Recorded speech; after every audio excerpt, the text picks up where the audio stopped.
Shalom. Shalom. Kurang berteriak nih. Ini baru ada 2 orang. Shalom. Shalom. Puji Tuhan. Mari kita akan besarkan nama Tuhan. Dia adalah Allah yang besar. Dan saya yakin sepanjang tahun ini kita akan mengalami Tuhan yang besar dalam kehidupan kita. Amin, saudara. Amin.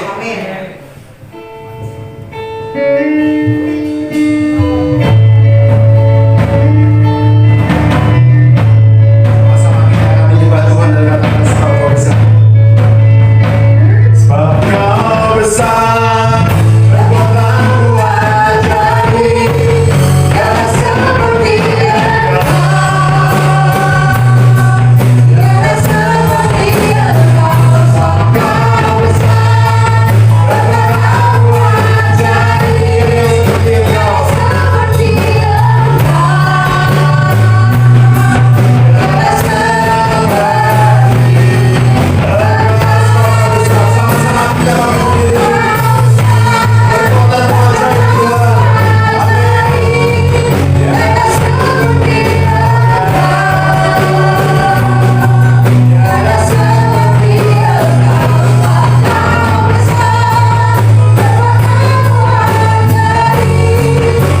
seperti Engkau. Tiada seperti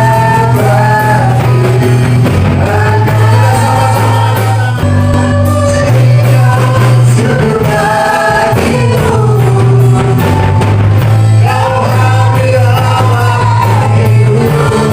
Kita katakan Tuhan. Ku datang sujud di hadapan-Mu. Menyembahmu. Ku menyembah.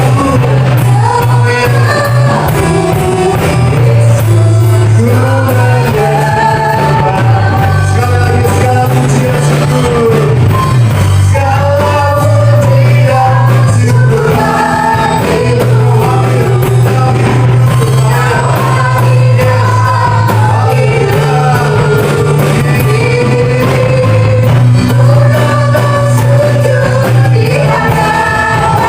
Memuji menyembahmu.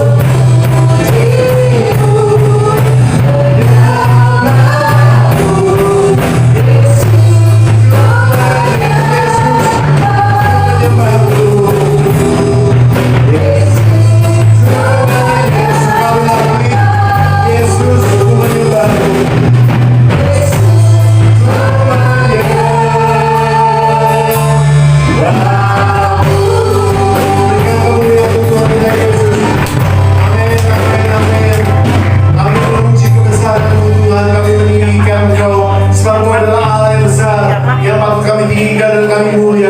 Dan pada hari ini di awal tahun ini Tuhan Yesus, kami percaya penyertaan Tuhan yang luar biasa dalam kehidupan kami. Kami percaya Tuhan, kami akan mengalami perkara-perkara hebat, perkara-perkara yang dahsyat yang luar biasa. Pemulihan pasti terjadi dalam kehidupan kami Bapa.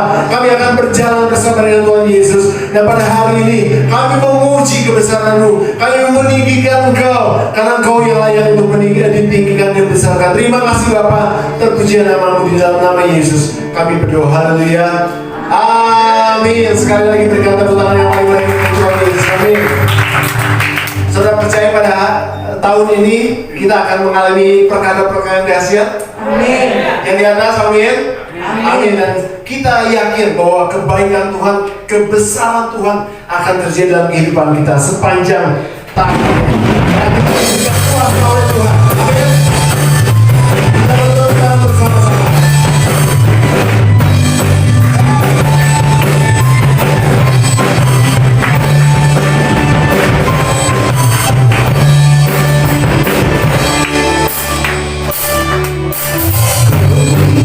Kuasa Raja Mulia, pengaruh musuh, bawa itu. Kuasa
biasa Allah penebus hidup kami. Terima kasih Tuhan, kalau pada saat hari ini kami ada itu karena anugerah Tuhan. Kami sungguh merasakan kasih Tuhan yang luar biasa, pemeliharaan Tuhan sepanjang tahun 2022. Dan saat ini kami berdiri di awal tahun 2023 dengan harapan yang pasti di dalam Kristus. Biar Tuhan Kau akan terus meneguhkan iman kami, supaya kami juga tidak menyimpang dari langkah-langkah iman kami, tetapi kami boleh berjalan bersama dengan Tuhan senantiasa dalam kehidupan kami. Tuhan, kalau sebentar firman-Mu akan ditaburkan, biarlah kami mau membuka hati kami, biar kami menyiapkan tanah hati yang terbaik, supaya benih firman Tuhan itu akan bertumbuh di dalam kehidupan kami dan menjadi berkat. Terima kasih, di dalam nama Tuhan Yesus kami bersyukur. Haleluya. Yang percaya katakan amin. Shalom. Coba semua duduk, kasih salam kiri kanan minimal 5 orang ya. Katakan selamat tahun baru, Tuhan Yesus baik. Katakan baru yang baik ya. Kalau udah boleh duduk. Iya, oke, God bless you. Allah kita dah siap, amin. Silakan duduk. Wow. Buat saya hari ini adalah hari yang amazing ya. Kita bisa melewati tahun 2022. Siapa yang merasakan penyertaan Tuhan yang luar biasa? Mungkin kalau kita renungkan tahun 2022 banyak suka dan duka yang kita hadapi. Dan mungkin juga biasanya kalau awal tahun kan gini ya. Tiap awal tahun tuh mau ada target-target yang ingin kita capai, dan di tahun 2022 kemarin mungkin ada yang belum tercapai targetnya, tapi jangan menyerah ya. Hari ini kita kedatangan juga anak-anak dari Talita Kum. Shalom. Shalom. Ya. Puji Tuhan. Tuhan juga punya rancangan yang indah untuk anak-anak semua ya.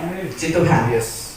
Nah, 365 hari kita sudah lalui bersama dengan Tuhan Yesus, dan kita percaya 365 hari ke depan kita pastikan kita berjalan bersama Tuhan. Amin. Siapa yang Kamis kemarin ngelihat midweek worship? Ada lihat? Ya, yang jemaat di sini ada pesan yang luar biasa. Saya nggak ngebahas tentang yang midweek worship kemarin, tapi kalau yang belum menyaksikan, nanti tinggal klik linknya ya di midweek worship yang kemarin. Biar tahun ini kita mengalami kemurahan Tuhan, favor of God di dalam kehidupan kita. Tema Natal tahun ini adalah terang Tuhan ada di dalam kamu, the light of God in you. Tetapi saya mau merubah dikit belakangnya. Kita mau katakan masing-masing begini, the light of God in me. Bisa ya? Kita katakan sama-sama. 1, 2, 3. The light of God in me. Artinya terang Tuhan ada di dalam kehidupan aku, kehidupan saya. Amin. Nah, di dalam Yohanes 8 ayat 12 sebagai ayat pembuka, saya akan bacakan. Maka Yesus berkata pula kepada orang banyak, katanya, akulah terang dunia. Barang siapa mengikut aku, ia tidak akan berjalan dalam kegelapan, melainkan ia akan mempunyai terang hidup. Dikatakan, kalau yang mengikut aku, mengikut siapa? Mengikut Tuhan Yesus. Dikatakan, ia tidak akan berjalan di dalam kegelapan, karena dia adalah terang itu, dia adalah sumber terang. Sebelum lebih lanjut, saya mau minta satu volunteer, boleh nggak? Maju ke depan nih yang anak muda deh. Siapa yang mau bantu saya ke depan? Gampang kok, nggak disuruh ngomong, nggak disuruh apa. Kesia. Mana Kesia? Oh iya. Boleh seorang aja. Itu yang paling dekat tuh. Bisa bantu saya. Iya, keren dong. Sebagai pembina. Kasih tepuk tangan dong. Ya, dari sini boleh. Siapa namanya? Kesia. Oh, ini yang Kesia. Iya, Kesia. Nah, Kesia bisa tolong pegang lilin ini. Bukan menggunakan tangan ya. Bukan candlelight. Saya taruh dulu ya ininya ya. Nah, tahu semua apa ini? Lilinnya padam ya. Saya mau nyala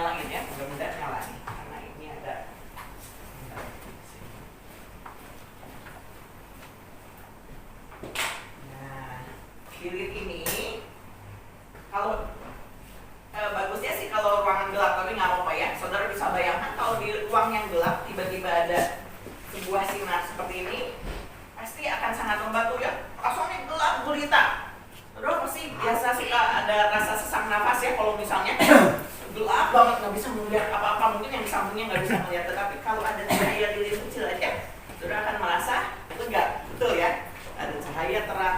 Nah ini saya ibaratkan adalah terang Kristus. Ya. Ini adalah saudara-saudara. Kalau terang itu datang, terang ini datang, menghampiri saudara, saudara mau terima atau enggak? Itu adalah pilihan, betul ya?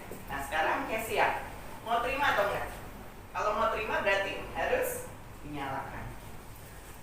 Nah, ini di dalam kehidupan kita. Terang Kristus seperti ini, ditawarkan, ya, nyampe ke kita. Tetapi setelah terang ini nyala, ya, ini adalah kita semua. Terang ini tidak bisa berjalan sendiri. Bisa saja ya kalau sekarang selama ini kok ini ilustrasinya kalau ini ya ditiup mati, tapi andaikan ini terang Kristus gitu ya.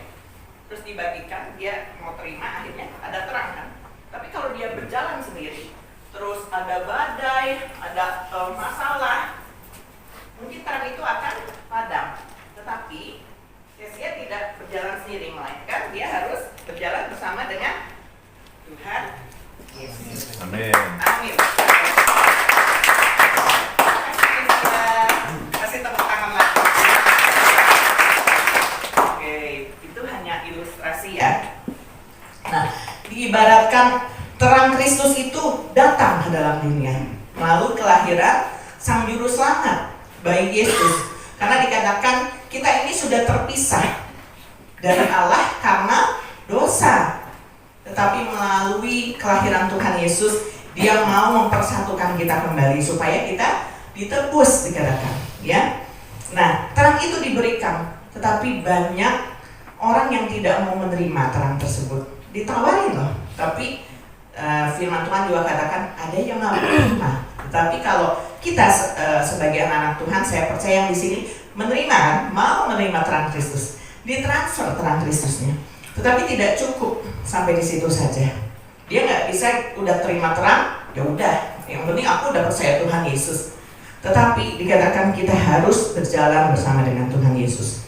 Ketika kita memutuskan untuk mengikut Yesus, karena dikatakan di ayat Yohanes 8 ayat 12 tadi, Akulah terang dunia, barang siapa mengikut aku, berarti mengikut siapa? Tuhan Yesus, sang terang itu. Tindakan yang harus kita ambil itu apa? Jadi nggak cukup, wah terima terang udah ya, udah yang penting aku percaya Tuhan Yesus, nggak seperti itu. Tetapi saat sore ini saya mau memberikan atau men-share 3 hal saja, yang mudah-mudahan nggak panjang. Untuk ketika kita memutuskan untuk mengikut Yesus, tindakan yang kita ambil adalah yang pertama adalah harus alami pertobatan. Ya, alami pertobatan. Mungkin saudara bisa berkata, iya saya sudah percaya Tuhan Yesus, saya sudah bertobat dari kehidupan saya yang lama. Oke, kita mau baca dulu di dalam Matius 4 ayat 16 dan 17. Bangsa yang diam dalam kegelapan telah melihat terang yang besar, dan bagi mereka yang diam di negeri yang dinaungi maut telah terbit terang. Ini saudara juga bisa bandingkan di dalam Yesaya 9 ayat 1 sama ayatnya ya. Kemudian ayat 17, sejak waktu itulah Yesus memberitakan, bertobatlah sebab kerajaan surga sudah dekat. Firman ini sudah diberitakan jauh 2000 tahun yang lalu. Bahkan di Yesaya 9 ayat 1 dikatakan ayat ini juga tertulis. Jadi dinubuatkan bahwa sang terang itu, terang yang besar itu akan datang. Di atas dikatakan bangsa yang diam dalam kegelapan. Kenapa? Karena manusia di dalam dunia ini penuh dengan kejahatan. Mungkin saudara berkata, saya nggak berbuat jahat kok, saya nggak bunuh, saya nggak berbuat yang macam-macam. Tetapi dikatakan ketika seseorang memutuskan untuk mengikut Tuhan Yesus, dia dikatakan harus benar-benar mengalami pertobatan. Aduh, susah dong kalau kayak gitu. Nggak ada manusia yang sempurna. Tetapi bisa saudara. Ketika kita memutuskan untuk mengikuti Tuhan Yesus, dikatakan alami pertobatan. Seperti apa? Tadi saya katakan, oh asalnya dulu saya penjahat, terus bertobat. Oke, itu yang mungkin secara ekstrim ya. Tetapi alami pertobatan itu seperti apa? Nah, ketika kita mengikut Tuhan Yesus, ada sebuah proses yang harus kita jalani, ya. kita tadi ya memutuskan berjalan bersama Sang Terang, ya, kita tidak bisa selamanya tinggal dalam kegelapan. Saya garis bawahi kegelapan di sini adalah tinggal di dalam kedagingan kita. Nanti saudara bisa baca di rumah di dalam Galatia 5 ayat 19 sampai yang ke-21 itu mengatakan tentang perbuatan daging. Perbuatan daging itu bertentangan dengan perbuatan atau buah-buah roh. Yang nanti saudara bisa baca bahwa di dalam Galatia 5 ayat 19 ada percabulan, kecemaran, hawa nafsu, penyembahan berhala, sihir, perseteruan, perselisihan, iri hati, amarah, kepentingan diri sendiri, dan lain sebagainya. Bahkan roh pemecah. Itu orang yang diikat atau masih hidup di dalam kegelapan atau kedagingan seperti itu, mereka sesungguhnya belum sepenuhnya mengalami pertobatan. Percaya sih percaya sama Tuhan Yesus, tetapi harus mengalami pertobatan yang sungguh. Ya. Nah, saudara,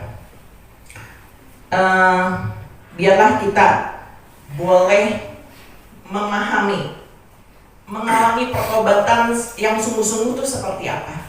Di awal tahun ini kita mau rekonsiliasi, ya, sama Tuhan. Merenungkan di tahun 2022 apa yang aku masih perbuat yang mendukakan Tuhan. Kita mau perbaharui, ya, di awal tahun ini bahwa aku mau mengalami pertobatan. Bukan artinya gini, oh saya mau bertobat lagi nih, saya kemarin ada kesalahan terus saya mau dibaptis ulang, nggak seperti itu. Tetapi pertobatan itu ada perubahan yang sungguh-sungguh signifikan di dalam kehidupan kita. Proses, tetapi harus dilakukan, ya. Mengerti ya saudara ya? Jadi bertobat ini harus dilakukan terus-menerus. Artinya bukan berulang-ulang berbuat dosa lagi terus bertobat, berbuat dosa lagi bertobat, enggak. Tapi merupakan satu proses. Karena dikatakan kalau kita melakukan hal-hal yang tadi kedagingan, ia tidak akan mendapat bagian dalam kerajaan Allah. Itu tertulis di dalam Galatia 5 ayat 21. Sebentar, saya boleh nyalain ini ya, panas banget. Oke. Itu yang pertama. Apa tadi? Alami pertobatan. Kelihatannya, wah itu udah saya ketahui. Hal yang mendasar, saudara. Tetapi apakah benar-benar kita mengalami pertobatan? Mari kita renungkan bersama dan mulai melakukannya kembali dalam arti kita mau bertobat atau mengikut Tuhan Yesus dengan sungguh-sungguh. Amin.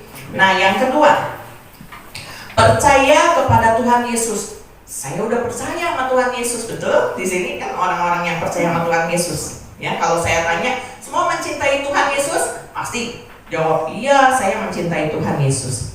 Tetapi percaya kepada Tuhan Yesus ini artinya mempercayai setiap perkataan firman-Nya dan melakukannya. Siapa yang sudah melakukan firman Tuhan?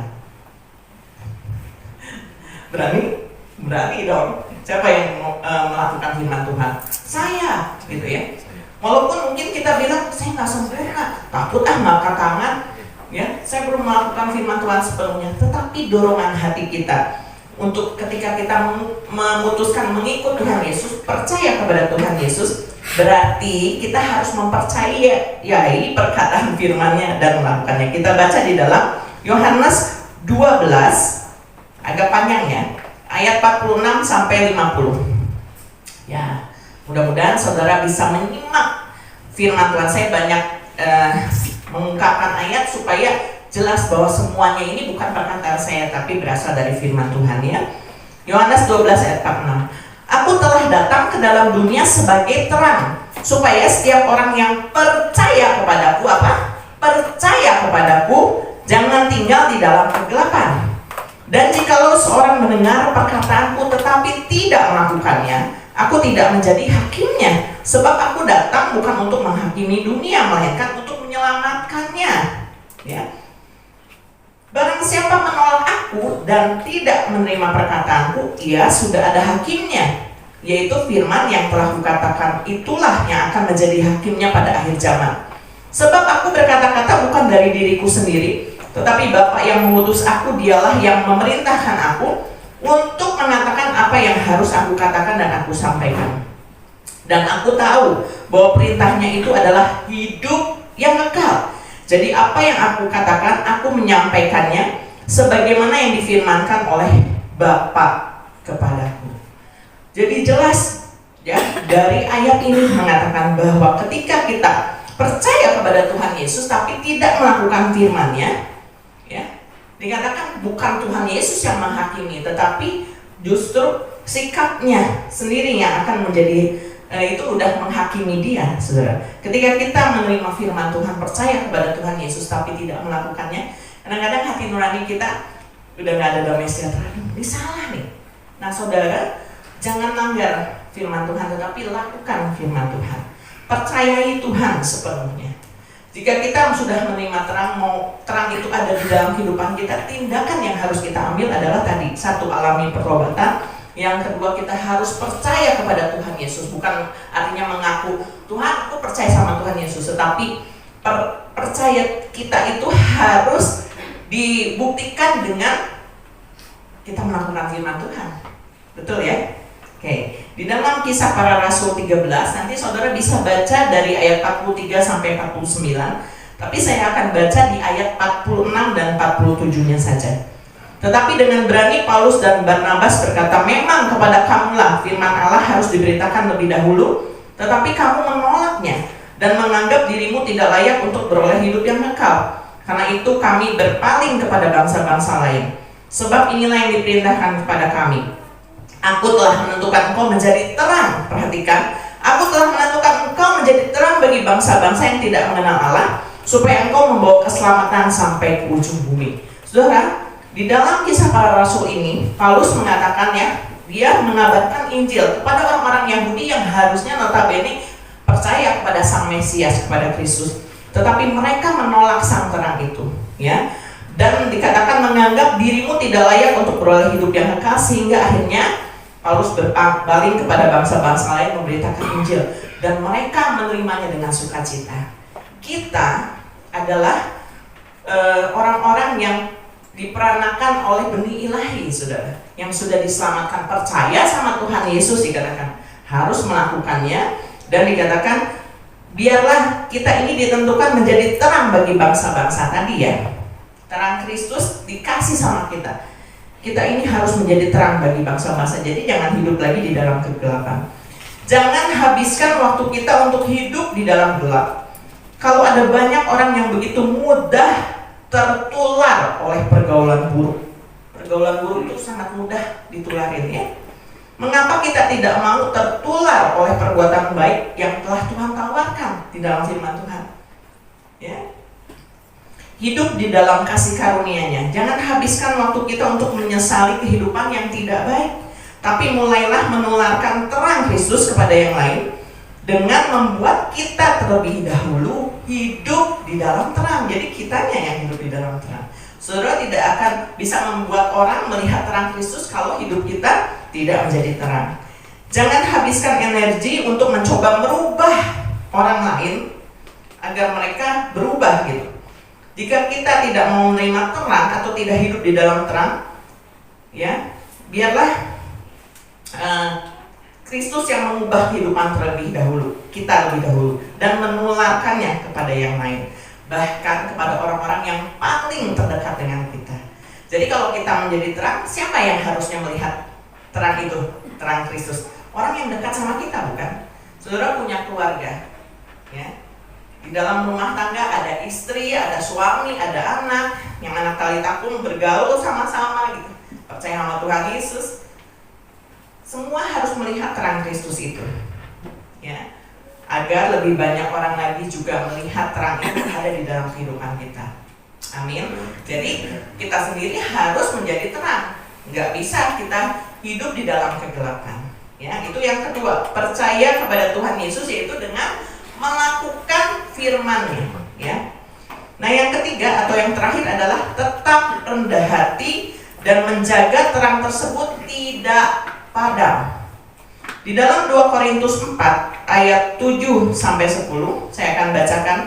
Tetapi harta ini kami punyai dalam bejana tanah liat, supaya nyata bahwa kekuatan yang melimpah-limpah itu berasal dari Allah, bukan dari diri kami.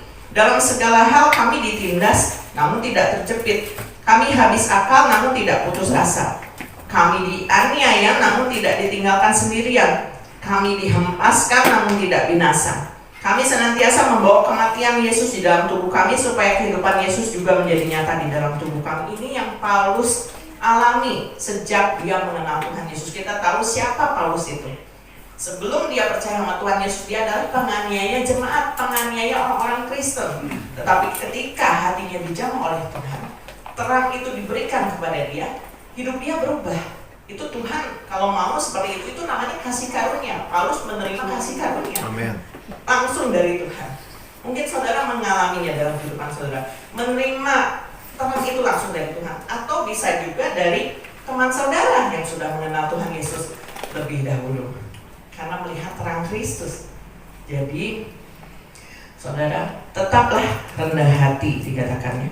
Nah, di dalam pelayanannya Paulus mengalami banyak sekali penderitaan, tetapi dia tidak menjadi seorang hamba yang sombong. Dikatakan kami dianiaya, tetapi dikatakan tertindas, mereka tidak menyerah gitu ya. Nah, di sini ada hal yang menarik, dikatakan bejana tanah liat. Mengapa harus dari bejana tanah liat? Karena tanah liat adalah satu bahan yang mudah dibentuk. Nah, sebelum menjadi bejana tersebut harus melewati proses tanah liat itu. Betul ya, untuk membuat bejana, proses. Ya, bahkan dibakar di dalam api sehingga bejana itu menjadi satu bejana yang tidak mudah retak.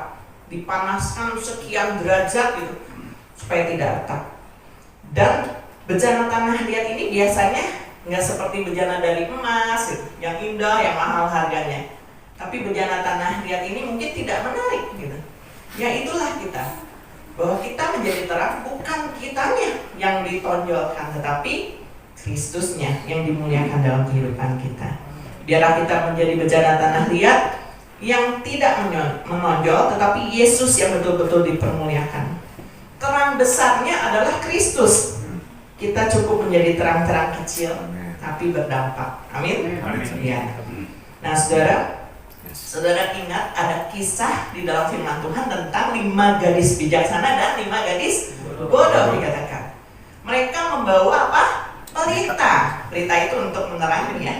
Nah, mereka mau menyambut mempelai, tetapi kenapa disebut 5 gadis bijaksana dan 5 gadis bodoh? Karena yang bijaksana ini membawa cadangan minyak kan, yang bodoh ini enggak. Nah, ketika mereka menunggu mempelai datang, mereka ngapain? Tertidur. Di dalam kehidupan kita, mungkin kita juga ada perlu istirahat gitu ya. Tapi kalau yang diterjemahkan sebenarnya benar-benar mengalami tidur gitu. Tetapi rohani kita jangan sampai tertidur. Gadis ini akhirnya bangun karena ada seruan mempelai datang. Ya. Nah, tetapi dikatakan pelita mereka hampir padam karena menunggu lama ya. Mungkin kita juga ikut Tuhan udah lama ya. Hampir-hampir padam pelita kita ya. Tetapi jangan sampai kita melupakan harus ada cadangan minyak. Artinya itulah penyertaan Tuhan. Dalam hal ini kalau di dalam zamannya Tuhan Yesus kan Tuhan Yesus ada gitu. Mau ketemu Tuhan Yesus nih ada, ketemu muka dengan muka. Kalau sekarang kan enggak. Tapi melalui siapa? Roh Kudus. Tuhan beserta dengan kita melalui Roh Kudusnya. Itu harus saudara pastikan ada di dalam kehidupan kita. Jangan lupakan cadangan minyak itu, kita nggak bisa berjalan sendiri. Yang 5 gadis bodoh ini nggak ada cadangan minyak. Mereka mungkin percaya sama Tuhan Yesus. Ya tadi mungkin hanya di mulut, hanya KTP gitu. Tapi tidak ada cadangan minyak. Sehingga ketika mereka pelitanya hampir padam, mereka tidak bisa menemukan minyak itu. Bingung gimana nih caranya. Ya, saudara, apa yang membuat pelita hampir padam? Mungkin kesulitan hidup, mungkin tantangan hidup, apapun tekanan-tekanan yang datang dalam kehidupan kita. Tetapi jangan menyerah, jangan tidur terlalu lama, saudara. Ya, harus bangun, harus bangkit, dan saudara harus yakin bahwa kita ini berjalan bersama dengan Tuhan. Jangan berjalan sendirian. Ya. Terang Kristus memang tidak pernah ada yang bisa memadamkannya. Kristusnya loh, terang yang dibawa Kristus. tetapi terang yang ada pada kita hati-hati bisa padam. Ya, jadi jaga supaya kita punya cadangan minyak. Nah, terang juga bisa padam ketika seseorang mencuri kemuliaan Tuhan. Oleh sebab itu jangan jadi sombong. Makanya yang ketiga tadi, tetap rendah hati supaya jaga ya berita kita supaya nggak padam. Ya, bukan Tuhan yang memadamkannya, tetapi kita sendiri karena kesombongan. Sama seperti Lucifer yang akhirnya jatuh karena kesombongannya. Biarlah kita mau mengakui dia adalah Tuhan yang besar, sumber terang, dan biarlah kita hidup di dalam pertobatan, percaya kepada Tuhan sepenuhnya, kepada janji-janji firman-Nya, hidup di dalam firman-Nya, berbuat, berkata, ya tadi. Jadi perbuatan-perbuatan dagingnya lama-lama dikikis habis, saudara. Yang tadinya mudah marah, jadi sabar. Yang tadinya mungkin iri hati, melihat orang lebih berhasil, enggak iri hati, malah ikut senang. Ya, itu yang harus berubah, harus alami pertobatan. Ya, percaya kepada Tuhan Yesus. Yang ketiga adalah tetap rendah hati, karena hanya Tuhanlah yang dimuliakan. Amin. Puji Tuhan. Saya mau mengundang tim Worshipper untuk maju ke depan. Sebentar kita akan juga melakukan perjamuan kudus.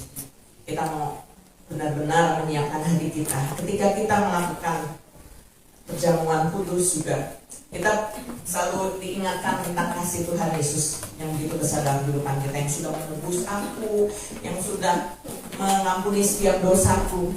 Tetapi dalam praktek kehidupan kita di luar gereja ini, bukan di dalam gereja, saudara. Kalau di dalam gereja semua dengan firman Tuhan happy, saudara ya. Tapi ketika keluar gereja, saudara harus ada tindakan iman yang harus saudara lakukan. Benar-benar mengalami pertobatan, percaya kepada Tuhan Yesus bukan hanya di mulut, tetapi dengan perbuatan dan benar-benar di dalam iman kita. Kemudian kita harus menjaga supaya kita tidak mencuri kemuliaan Tuhan dan tetap rendah hati. Kita angkat satu pujian. Kata-kata dalam pujian ini sungguh memberkati saya, dan saya suka pujian ini karena pujian ini kata-katanya membuat kita bersemangat dalam mengikut Tuhan. Kita punya Tuhan yang besar, amin. Dan karena iman, hanya iman saja, kita boleh percaya bahwa Dia sanggup melakukan perkara-perkara yang ajaib dalam kehidupan kita. Ku hidup karena percaya Kau yang berjanji setia, pengharapanku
pertama kami Tuhan Yesus.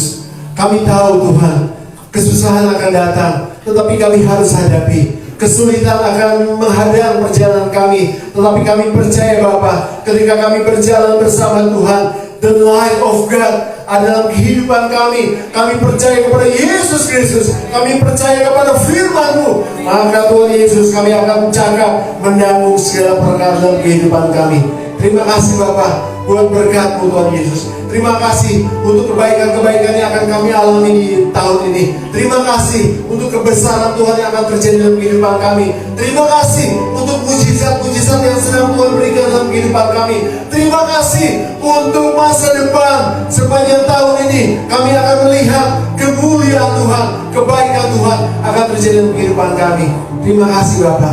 Terpujian nama-Mu Yesus dari kekal sampai kekal. Dan kami yakin kami akan melihat Bapa, kalau yang sakit pun, sakit seberat apapun, in Jesus name, di dalam nama Yesus Kristus, semua sakit sudah disembuhkan oleh kuasa-Mu Bapa.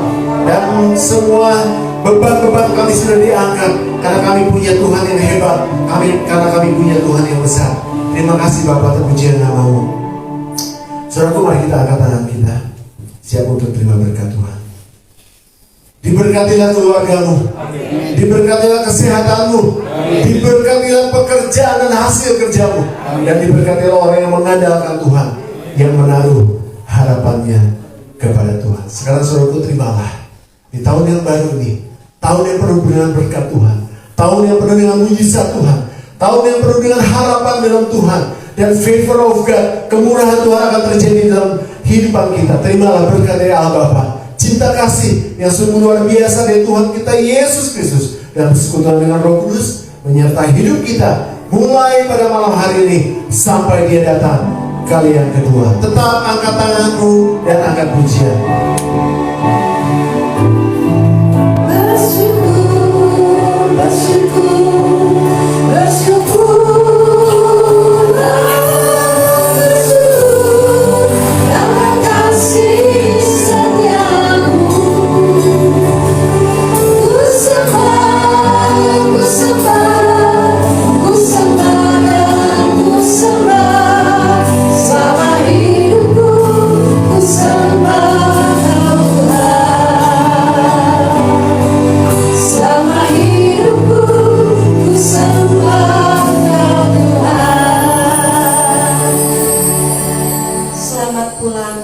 Jemaat GBS Kalvari, Tuhan Yesus memberkati. Happy New Year.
memasuki tahun 2023. Kita tidak akan tahu apa yang terjadi di sepanjang tahun ini, tapi Alkitab berjanji untuk kita semua bahwa Tuhan akan selalu menyertai kehidupan kita.